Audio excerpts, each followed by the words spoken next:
Un aquarium trônait sur une table, scintillant sous la lumière du salon. Des bulles montaient à la surface, créant une mélodie apaisante. Rien d'inhabituel, n'est-ce pas? Juste un poisson nageant paisiblement. Faux!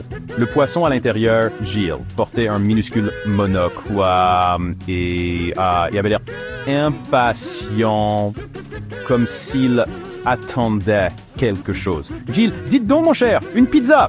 Immédiatement! Sa voix résonnait avec une autorité inattendue. Une femme à l'air épuisée jeta un coup d'œil dans l'aquarium. Ses yeux s'écarquillant de surprise.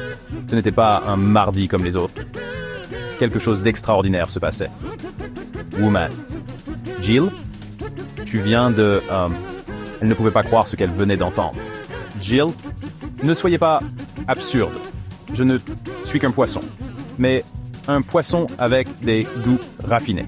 Un poisson avec un goût exquis pour la cuisine italienne. Il semblait presque sourire. Des anchois sur la mienne. Illigo presto. Jill ajouta avec un clin d'œil. La femme cligna des yeux, essayant de comprendre la situation. C'est pour ça qu'elle évitait d'avoir des poissons. Trop de pression. Elle soupira, se demandant comment elle allait gérer cette nouvelle demande. Soudain, un cliquetis rythmé se fit entendre depuis l'entrée. C'était le facteur, mais au lieu de distribuer des factures, il faisait des claquettes comme Fred Astaire en uniforme postal. Mailman. Facture, il faut livrer les factures. Pas chasser à gauche, claquette na,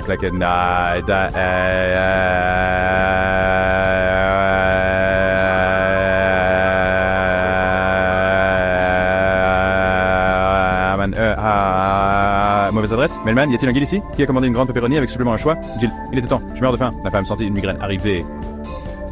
Cette journée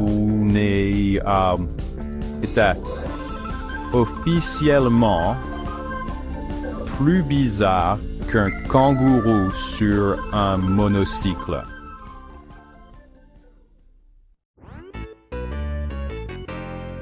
Alors, la sonnette retentit à nouveau, résonnant dans le silence de la maison. La femme ouvrit prudemment la porte. Son cœur battant un peu plus vite que d'habitude. Elle s'attendait presque à voir un télégramme chantant délivré par une volée de pigeons comme dans un vieux phare. Fimou, messieurs, donnons cette stat. Quasi member tenant une chaussette unique avec une expression perplexe. Mrs. Butterworth. Avez-vous vu ma chaussette gauche? Elle a encore disparu. Elle a encore disparu. C'est toujours la gauche. Sir Siri Trout? My rounds next.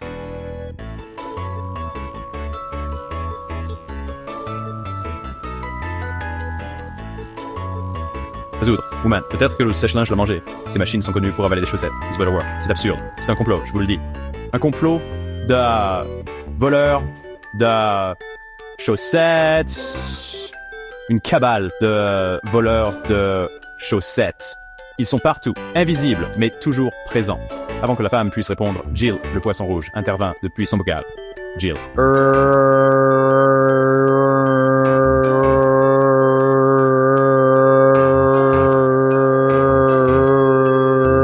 Les chaussettes sont des êtres sensibles. Les chaussettes sont des êtres sensibles. Elles aspirent à la liberté. Elles veulent explorer le monde, au-delà du tiroir. La femme décida qu'ignorer tout le monde aidait à la Mary bon throughout. And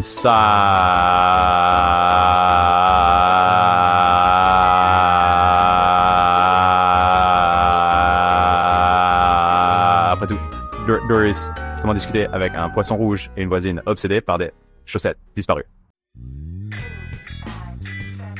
Un étrange bourdonnement emplit l'air. Ce n'était pas un bourdonnement ordinaire, mais quelque chose de plus mystérieux, presque surnaturel. Les abeilles semblaient danser au rythme de cette mélodie étrange, créant une atmosphère à la fois fascinante et inquiétante. Why, Virginie,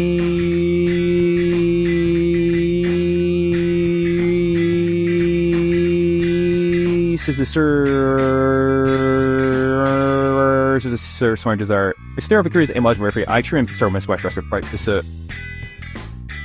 You're Ficus na rai posture. Oui, Toski right qui scintillait. Elle ne croyait pas ses yeux. Le ficus, une plante si ordinaire, semblait maintenant posséder une aura presque magique. Soudain, le ficus se mit à avoir un visage et commença à parler d'une voix aiguë, oui, intéressant, quand nen eins wan antrant. La as, Verberivem recula, stupéfaite. Comment une plante pouvait-elle parler? Ficus, emmenez-nous à votre chef. La plante semblait impatiente, comme si elle avait une mission urgente à accomplir. Nous avons soif de...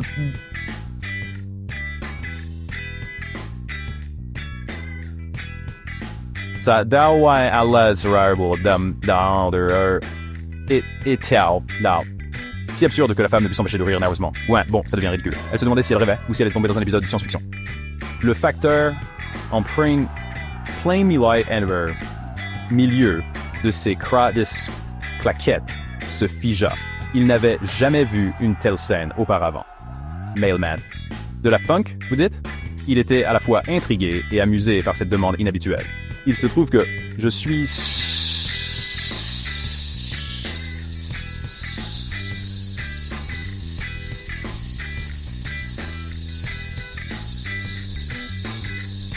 le facteur sortit une trompette de son sac et commença à jouer une mélodie entraînante. Jill, oh, pour l'amour de Neptune, pas encore ça. Jill, un voisin exaspéré, ne pouvait pas croire que cela se reproduisait.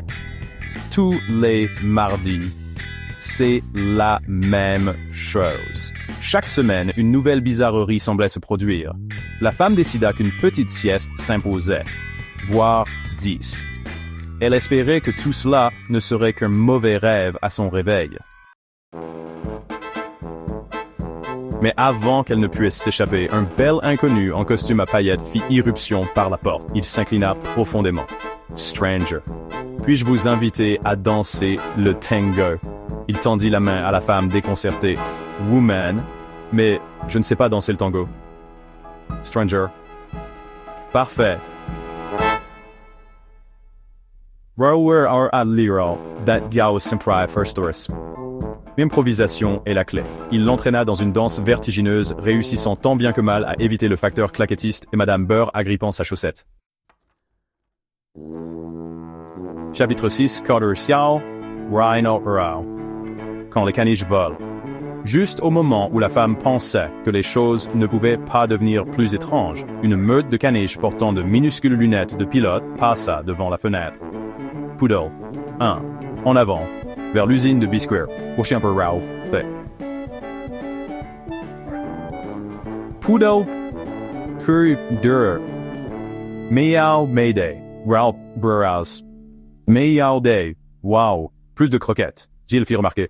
Mardi classique. On s'y habitue. La femme n'était pas sûre de pouvoir s'habituer à ça un jour. Chapitre 7. Natation synchronisée dans une baignoire. La porte de la salle de bain s'ouvrit brusquement, révélant Madame Burr et le facteur portant des bonnets de bain et des pince-nez, exécutant une chorégraphie étonnamment bien synchronisée dans la baignoire.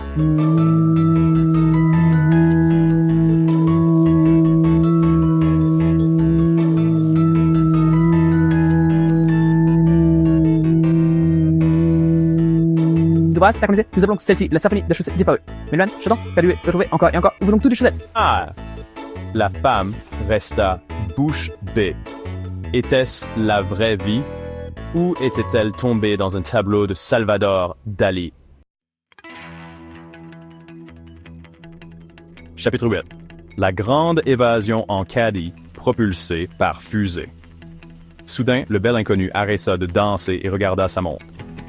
Stranger. Oh mon Dieu, est-ce déjà l'heure? Je dois filer. Il attrapa un caddie à proximité. À la surprise de la femme, il démarra en pétaradant. Un moteur de... Refusenswau, zo. Miniature attachée à l'arrière. Stranger, ce fut un plaisir, ma chère. À mardi prochain. Il sortit par la porte et s'envola dans le ciel, laissant une traînée de paillettes, et de fumée dans son sillage. Là, chapitre 9. Une conclusion délicieusement absurde. La femme se tenait au milieu du chaos, une boîte à pizza à ses pieds. Jill, le poisson amateur de pizza, était introuvable. Woman. Soupirant. Eh bien, je suppose que c'était le dîner spectacle. Elle ramassa la boîte à pizza. Et Lily ou Riri Là, dans l'intérieur, au lieu d'une pizza, il y avait un mot écrit en cursive élégant. Parti me trouver. De retour, mardi prochain. PS. N'oubliez pas les anchois. Jill, la femme, éclata de rire. C'était sa vie maintenant, et étrangement, elle ne l'aurait échangé pour rien au monde.